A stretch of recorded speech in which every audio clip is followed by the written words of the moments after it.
రాయదుర్గం నియోజకవర్గం అత్యంత వెనుకబడిన ప్రాంతం. ముఖ్యంగా బాలికా విద్యలో అడుగంటిన ఫలితాలతో రాష్ట్రంలోనే దిగువన ఉన్న నియోజకవర్గం. ఇట్లాంటి ప్రాంతంలో బాలికలకు చదువు చెప్పించాలనే ఒక బృహత్ సంకల్పంతో 2017, 18, 19 అట్లాగే 16లో కూడా కొంతమందిని 3 విద్యా సంవత్సరాల్లో 1426 మంది చదువు మానేసిన బడి బయట ఉన్న ఆడపిల్లల్ని స్కూళ్ళల్లో చేర్పించడం జరిగింది. జగన్మోహన్ రెడ్డి అమ్మఒడి లాంటి పథకాలు పెట్టకముందే నేను చదువుల ఒడి పేరుతో ఒక కార్యక్రమాన్ని తీసుకొని బాలికలు అందరూ విద్యాబుద్ధులు నేర్వాలి, వాళ్ళందరూ మంచి ప్రయోజకులుగా మారాలి అనే ఉద్దేశంతో ఈ చదువుల ఒడి కార్యక్రమాన్ని పెట్టాం. రాయదుర్గం నియోజకవర్గంలోని 5 మండలాలు అట్లాగే పట్టణంలో బడి మానేసిన బాలికలను ప్రత్యేకంగా గుర్తించి దాదాపు 1600 మంది పైచిలుకు బాలికలు బడి బయట ఉన్నారని 3 విద్యా సంవత్సరాల్లో గుర్తిస్తే అందులో 1400 మంది బాలికలను స్కూళ్ళల్లో చేర్పించాం. స్కూలు విద్య అయిపోయిన తర్వాత వాళ్ళను మళ్ళా జూనియర్ కాలేజీలో చేర్పించాం. కొంతమందికి డిగ్రీ కాలేజీలో అడ్మిషన్లు ఇప్పించాం.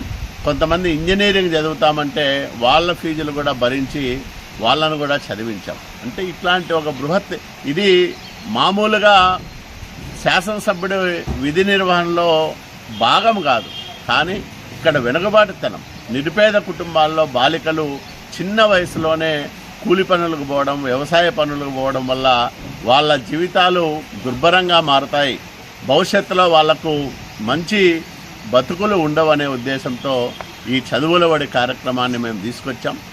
ఈ కార్యక్రమం ద్వారా అనేక మంది ఆడపిల్లలను చదివించడంతో పాటు వాళ్ళను ప్రయోజకులుగా కూడా తీర్చిదిద్దాం. ఈరోజు కొంతమంది సాఫ్ట్వేర్ ఇంజనీర్లుగా కూడా బెంగళూరు లాంటి నగరాల్లో స్థిరపడ్డారు.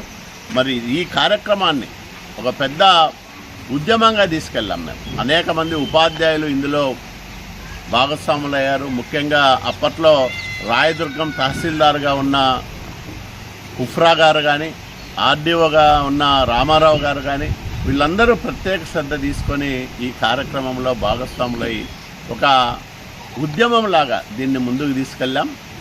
స్వయంగా అప్పటి విద్యాశాఖ మంత్రి గంటా శ్రీనివాసరావు గారిని రాయదుర్గానికి పిలిపించి ఈ కార్యక్రమాన్ని, చదువుల ఒడిని మేము ప్రారంభం చేశాం.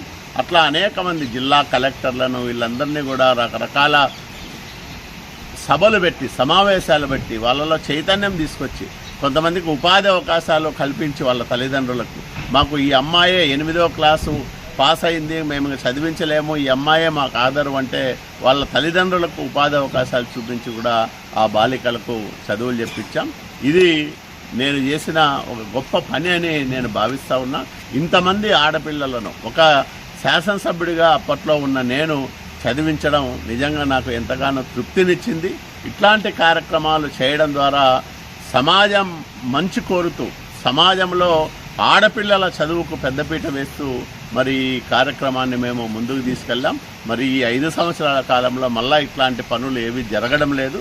నేను జగన్మోహన్ రెడ్డిని ఒకటే అడుగుతాను, నువ్వు చదువుల ఒడి నీకన్నా ముందు పెట్టింది, నీ అమ్మఒడి కన్నా ముందు నేను చదువుల ఒడి పేరుతో ఆడపిల్లలను చదివించే కార్యక్రమానికి శ్రీకారం చుట్టాం. నువ్వు విద్యా వ్యవస్థను నాశనం చేస్తున్నావు జగన్మోహన్ రెడ్డి.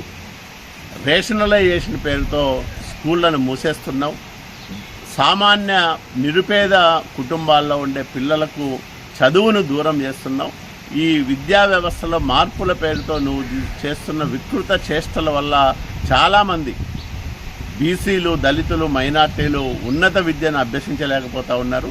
పీజీలో ఫీజు రీఎంబర్స్మెంట్ లేకపోవడం వల్ల కూడా చాలామంది విద్యార్థులు మరి బాధపడతా ఉన్నారు. నేను రాయదుర్గం నియోజకవర్గంలో ఎమ్మెల్యేగా పనిచేసిన 5 సంవత్సరాల్లో బాలికా విద్యకు పెద్దపీట వేశా. ఒకవైపు 2 రెసిడెన్షియల్ పాఠశాలల్ని, ఒకటి గుమ్మగట్ట, రెండవది డిఈడే హాలు, 2 చోట్ల కూడా వెనుకబడిన తరగతుల బాలికలకు ప్రత్యేక ఆశ్రమ పాఠశాలను ఏర్పాటు చేయించారు.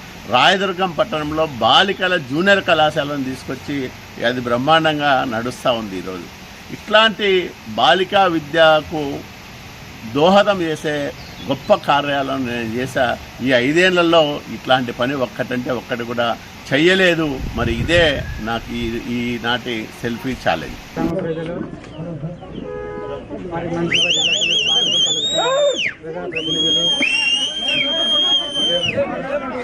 చిన్నారులు